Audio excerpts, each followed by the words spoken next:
വിശദമായ വാർത്തകളിലേക്ക്. BJP OBC Morcha സംസ്ഥാന സെക്രട്ടറിയായിരുന്ന അഡ്വക്കേറ്റ് രഞ്ജിത്ത് ശ്രീനിവാസനെ കൊലപ്പെടുത്തിയ കേസിൽ 15 പ്രതികൾ കുറ്റക്കാരാണെന്ന് കോടതി കണ്ടെത്തി. Mavelikkara additional sessions judge V G. ശ്രീദേവിയാണ് കേസിൽ വിചാരണ നേരിട്ട 15 പ്രതികളും കുറ്റക്കാരാണെന്ന് കണ്ടെത്തിയത്. ബിജെപി ഒബിസി മോർച്ച സംസ്ഥാന സെക്രട്ടറിയായിരുന്ന അഡ്വക്കേറ്റ് രഞ്ജിത്ത് ശ്രീനിവാസിനെ കൊലപ്പെടുത്തിയ കേസിൽ 15 പ്രതികൾക്കെതിരെ കൊലക്കുറ്റവും തെളിഞ്ഞു. 1 മുതൽ 8 വരെയുള്ള പ്രതികളാണ് കൊല നടത്തിയത്. 9 മുതൽ 12 വരെയുള്ള പ്രതികൾ കൊല നടത്തിയവർക്ക് സഹായവുമായി വീടിന് പുറത്ത് കാത്തുനിന്നുവെന്നും 13 മുതൽ 15 വരെയുള്ള പ്രതികൾ ഗൂഢാലോചന നടത്തിയവരാണെന്നും തെളിഞ്ഞിട്ടുണ്ട്.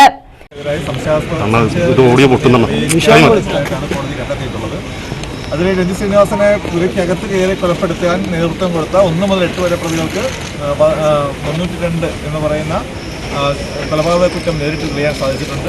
അതേപോലെ തന്നെ 9 മുതൽ 12 വരെ പ്രതികൾ അകത്ത് കയറിയ 1 മുതൽ 8 വരെ പ്രതികൾക്ക് സഹായികളായി പുറത്തു നിന്ന് 9 മുതൽ 12 വരെ പ്രതികളെ ഇന്ത്യൻ ശിക്ഷാ നിയമം 149 വകുപ്പിന്റെ സഹായത്തിൽ അവർക്കെതിരെയും കൊലക്കുറ്റം തെളിഞ്ഞിട്ടുള്ളതായി കോടതി കണ്ടെത്തി കഴിഞ്ഞു. ശനിയാഴ്ച പ്രോസിക്യൂഷൻ വാദം പൂർത്തിയായി. കുറ്റം തെളിഞ്ഞ സാഹചര്യത്തിൽ പ്രതികൾക്ക് പരമാവധി ശിക്ഷ നൽകണമെന്ന് പ്രോസിക്യൂഷൻ ആവശ്യപ്പെട്ടു. ശിക്ഷ സംബന്ധിച്ച് പ്രതിഭാഗത്തിന്റെ വാദം കൂടി തിങ്കളാഴ്ച കേട്ട ശേഷമായിരിക്കും ശിക്ഷ വിധിക്കുക. നൈസാം, അജ്മൽ, അനൂപ്, മുഹമ്മദ് അസ്ലം, സലാം പൊന്നാട്, അബ്ദുൽ കലാം, സഫറുദ്ദീൻ, മുൻഷാദ്, ജസീബ്, നവാസ്, സമീർ, നസീർ, സക്കീർ ഹുസൈൻ, ഷാജി, ഷെർനാസ് എന്നിവരാണ് കേസിലെ 1 മുതൽ 15 വരെയുള്ള പ്രതികൾ. കൊലക്കുറ്റത്തിനു പുറമെ 13, 14, 15 പ്രതികൾക്കെതിരെ ചുമത്തിയ ക്രിമിനൽ ഗൂഢാലോചന കേസും തെളിഞ്ഞിട്ടുണ്ട്. കൊലപാതകം, വീട്ടിൽ അതിക്രമിച്ചു കടക്കൽ തുടങ്ങിയ വിവിധ കേസുകളാണ് 1 മുതൽ 8 വരെയുള്ള പ്രതികൾക്കെതിരെ തെളിഞ്ഞത്. കൊലക്കുറ്റത്തിനു പുറമെ 1, 2, 7 പ്രതികൾക്കെതിരെ സാക്ഷികളെ ഉപദ്രവിച്ചതിന് ചുമത്തിയ കേസും തെളിഞ്ഞിട്ടുണ്ട്. പ്രതികൾക്ക് പരമാവധി ശിക്ഷ കൊടുക്കുമെന്നാണ് പ്രതീക്ഷയെന്നും ഈ ദിവസത്തിനു വേണ്ടി കാത്തിരിക്കുകയായിരുന്നുവെന്നുമാണ് രഞ്ജിത്ത് ശ്രീനിവാസന്റെ അമ്മ വിനോദിനി പറഞ്ഞത്.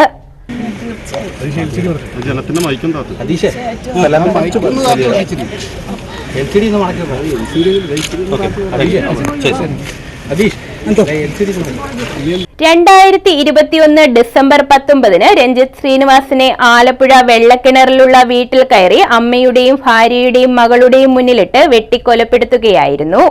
പോപ്പുലർ ഫ്രണ്ട് പ്രവർത്തകരായ 15 പ്രതികളാണ് വിചാരണ നേരിട്ടത്. ഇവർ 15 പേരും കുറ്റക്കാരാണെന്നാണ് കോടതി ഇപ്പോൾ കണ്ടെത്തിയിരിക്കുന്നത്. നേരത്തെ വിചാരണ ആലപ്പുഴ ജില്ലയ്ക്ക് പുറത്തേക്ക് മാറ്റണമെന്നാവശ്യപ്പെട്ട പ്രതികൾ സുപ്രീം കോടതിയെ വരെ സമീപിച്ചെങ്കിലും അനുവദിച്ചിരുന്നില്ല. RSS നേതാവായിരുന്ന രഞ്ജിത്ത് ശ്രീനിവാസൻ വധക്കേസിൽ ഗൂഢാലോചന നടന്നത് 3 ഘട്ടങ്ങളിലായിട്ടാണെന്ന് പ്രോസിക്യൂഷൻ കോടതിയിൽ പറഞ്ഞിരുന്നു. വയലാർ സ്വദേശിയായ നന്ദു കൃഷ്ണയെ കൊലപ്പെടുത്തിയപ്പോൾ തന്നെ പ്രതികാര കൊല നടക്കുമെന്ന് SDPIക്കാരായ പ്രതികൾ മുൻകൂട്ടി കണ്ടിരുന്നുവെന്നും അങ്ങനെ സംഭവിച്ചാൽ പകരം ഒരാളെ കൊലപ്പെടുത്താൻ നേരത്തെ തന്നെ തീരുമാനിച്ചിരുന്നുവെന്നും പ്രോസിക്യൂഷൻ കോടതിയിൽ പറഞ്ഞു. മണ്ണാഞ്ചേരിയിൽ ഷാൻ കൊലപ്പെട്ട 2021 ഡിസംബർ 18 രണ്ടാമത്തെ ഗൂഢാലോചന.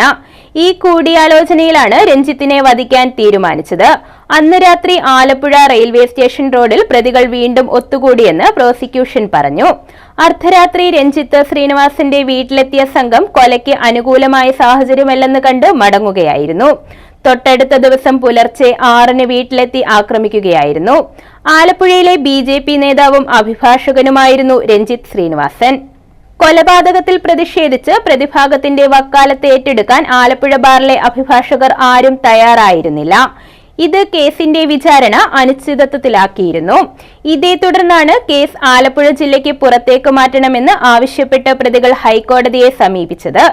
എന്നാൽ കൊലക്കേസ് മാവേലിക്കര അഡീഷണൽ സെഷൻസ് കോടതിയിലേക്ക് മാറ്റാനായിരുന്നു ഹൈക്കോടതി ഉത്തരവിട്ടത്. തുടർന്ന് സുപ്രീം കോടതിയെ സമീപിച്ചെങ്കിലും അനുകൂല വിധി ഉണ്ടായില്ല. അദ്ദേഹത്തിന്റെ വീട്ടിൽ അമ്മയുടെയും ഭാര്യയുടെയും കുട്ടികളുടെയും മുന്നിൽ വെച്ച് അതിക്രൂരമായി നടന്നിട്ടുള്ള കൊലപാതകമാണിത്.